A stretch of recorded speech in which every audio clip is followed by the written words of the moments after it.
जैसा कि हम जानते हैं कि अभी बिहार सिविल जज की परीक्षा होने वाली है। उसमें provincial small cause courts act 1887 से 2 से 3 नंबर के सवाल होते हैं। तो आइए आज हम कोई रिविजन करते हैं the provincial small cause courts act 1887 के बारे में। तो सबसे पहले हम लोग इसके बारे में जानते हैं ये कब इन्फोर्स हुआ है। सो इन्फोर्समेंट डेट इज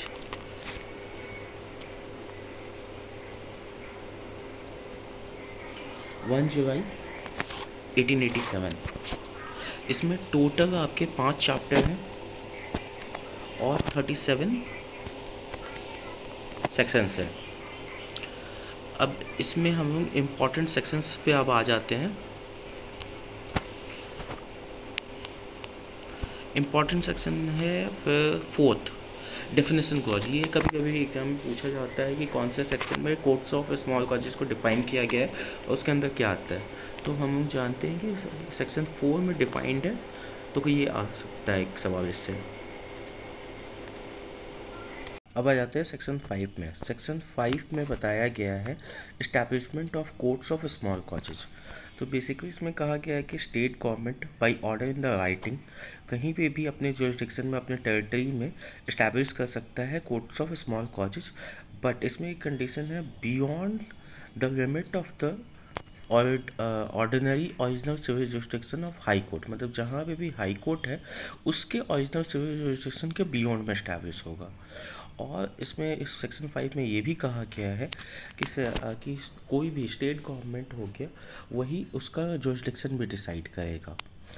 पांचवा के बाद आ जाते हैं सेक्शन 6 में। सेक्शन 6 में सिंपली कहा गया है जब कोर्ट बना हुआ है तो कोर्ट में कोई ना कोई जज बैठेगा, तो स्टेट गवर्नमेंट वो डिसाइड करेगा कि, और उसके बाद वो एक ही स्टेट गवर्नमेंट ये भी चाह सकता है कि एक ही जज, एक से ज़्यादा स्मॉल कॉजेस कोर्ट के जज बनाए जा सकते हैं। फिर 7 में कहा जाता है कि अगर कोई भी अब एक से ज़्यादा बन गया है, 2 कोर्ट में जज को बैठाया गया है, तो वो कहाँ पे किस टाइम पे बैठेंगे वो with the sanction of district court वो जज डिसाइड कर सकते हैं। और इसमें हाई कोर्ट के द्वारा जिस वे में पब्लिकेशन ऑथराइज किया गया उसमें टाइम टू टाइम बताया जाएगा, नोटिस दिया जाएगा कि कब कौन से जज कहाँ बैठेंगे, और सैंक्शन उसमें लेना पड़ेगा डिस्ट्रिक्ट कोर्ट का। 8th में हो जाता है एडिशनल जजेस। सिंपली अगर एक कोर्ट में ज़्यादा, एक से ज़्यादा जजेस की ज़रूरत पड़ती है तो वो भी स्टेट गवर्नमेंट कर सकता है कि हाँ, एक जो प्रिंसिपल जज के अलावा वहाँ पे एडिशनल जजेस भी होंगे। उसके बाद सेक्शन 10 में कहा गया है पावर टू रिक्वायर 2 जजेस to sit as a bench. अगर स्टेट गवर्नमेंट को ऐसा लगता है, ऑर्डर इन द राइटिंग, अगर ऐसा लगता है कि कोई ऐसा मैटर है जिसमें उनको सुनना चाहिए और उसमें एक से ज़्यादा जजेज को वो बैठा सकते हैं, इसमें 2 जजेस ऑफ द हाई कोर्ट एक साथ बैठ सकते हैं या एक जज और एक एडिशनल जज of the court of small causes बैठाए जाएंगे, जहाँ पे भी जो भी मैटर जो cognizable by court of small causes होगा वो सुन सकते हैं। अब सेक्शन 11 में आ जाता है decision in case heard by A bench. अगर कोई एक जज कोई एक केस सुन रहा है, उसमें वो जो 2 जजेस बैठे हैं उनको अगर कोई भी आता है कि हाँ, तो उनका व्यू डिफर कर जाता है लॉ के रिलेटेड या यूजेज के रिलेटेड इन 2 पॉइंट्स पे, तब वो लोग रेफरेंस कर सकते हैं हाई कोर्ट को। और हम लोग एज वी नो डैट कि सीपीसी में 46 ऑर्डर 46 में आपका दिया हुआ है रेफरेंस, तो उसमें वो हाई कोर्ट को रेफ़र कर सकते हैं। बट इन द केस अगर जो भी अगर सेक्शन 11 के पॉइंट 1 में अगर वो बोलते हैं, सब कुछ 11 के 2 में ये कहा गया है कि अगर जो भी फर्स्ट पॉइंट सब कुछ 11 के 1 में कहा गया है कि यूजेज और लॉ के ऊपर जब क्वेश्चन आएगा तभी वो हाई कोर्ट भेज सकते हो। उसके अलावा अगर कोई भी मैटर होता है तो उसमें कोई ओपिनियन का डिफरेंस आता है, तो जो सीनियर मोस्ट जज होंगे उनका ओपिनियन मैटर करेगा, वो प्रिवेल करेगा उस पर। सेक्शन 12 में कहता है कि कोई भी स्मॉल कोर्ट हो वहाँ पे एक रजिस्ट्रार ऑफ द कोर्ट भी बनाया जाएगा, अपॉइंट किया जाएगा, जो chief ministerial officer of the court भी माना जाएगा। इसके साथ में रजिस्ट्रार को ये भी पावर दिया गया हुआ है कि वो as a matter as court का जज की तरह भी एक्ट कर सकता है अगर सूट का जो मैटर है वो 20 रुपये से कम का हो। In that case registrar trial भी कंडक्ट कर सकता है। 14th में है उनकी ड्यूटी जो बहुत ज़्यादा इम्पॉर्टेंट नहीं है, बस आप एक बार फेयर रीडिंग करके जा सकते हैं। चैप्टर 3 में अब हम आते हैं, इसका हेडिंग है jurisdiction of court of small causes. Chapter 3 में पहला सेक्शन 15 में ये कहा गया है कि जो कोई भी मैटर जो सेकंड शेड्यूल में मेंशन्ड है, जो एक्ट में ही एंड में दिया रहता है, उसका जो चीज़ उसमें लिस्ट में मेंशन्ड है, उसका कॉग्निजेंस स्मॉल कॉजेज कोर्ट नहीं लेगा। सेकंड शेड्यूल में आपका फॉर एग्जांपल मेंशन है partition of the immovable properties, assessment, ये सब का कॉग्निजेंस नहीं लेगा। एंड अपार्ट फ्रॉम दैट बाकी सब मैटर्स का cognizance court of small causes ले सकता है।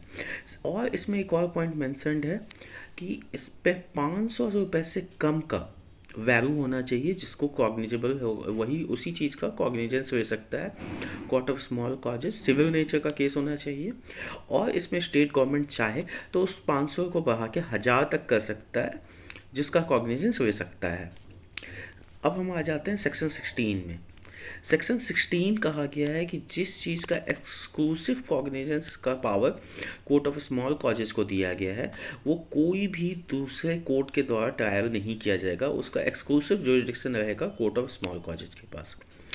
अब हम आते हैं चैप्टर 4 में। चैप्टर 4 में है प्रैक्टिस एंड प्रोसीजर।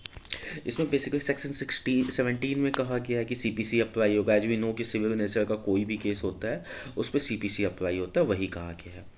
इसके बाद आ जाता है section 18, trial of suit by registrar.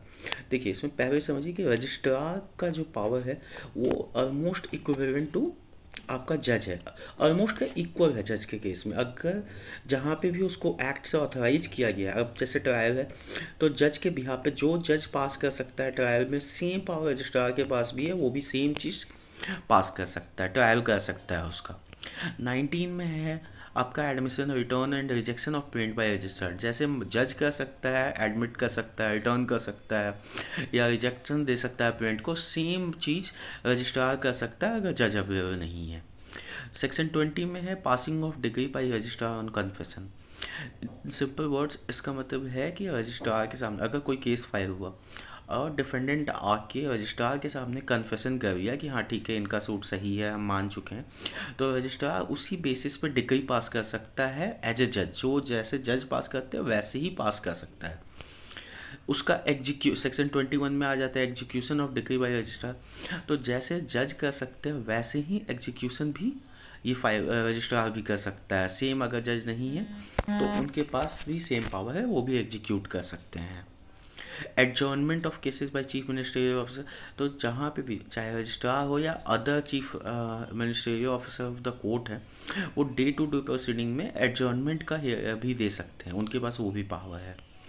Return of print in suit involving question of title, जहाँ पे भी अगर कोई, इस सेक्शन 23 में ये कहा गया है कि जहाँ पे भी कोई ऐसा केस आता है जहाँ पे right of the plaintiff for relief claim जो उसके द्वारा क्लेम किया गया हुआ है, वो फाइनली कोर्ट नहीं डिटरमाइन कर सकता है, जो स्मॉल कॉजेज कोर्ट का वो पावर नहीं, और नहीं डिटरमाइन कर सकता है। And that in that case वो प्रिंट को रिटर्न कर देगा कि एप्रोप्रिएट अथॉरिटी में जाके आप सिविल कोर्ट में उसको फाइल किया जाए।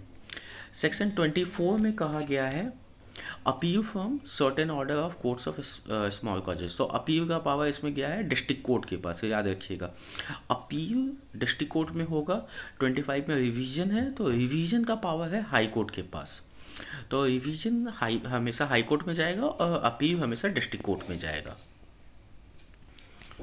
25 के बाद आ जाते हैं सेक्शन 27 में। सेक्शन 27 में कहा गया है कि कोई भी जो डिक्री या ऑर्डर पास किया गया है कोर्ट ऑफ स्मॉल कॉजेज में, वो फाइनल होगा। इसके बाद आते हैं चैप्टर 5 में। चैप्टर 5 में कहा गया है, अब हम आते हैं चैप्टर 5 पे।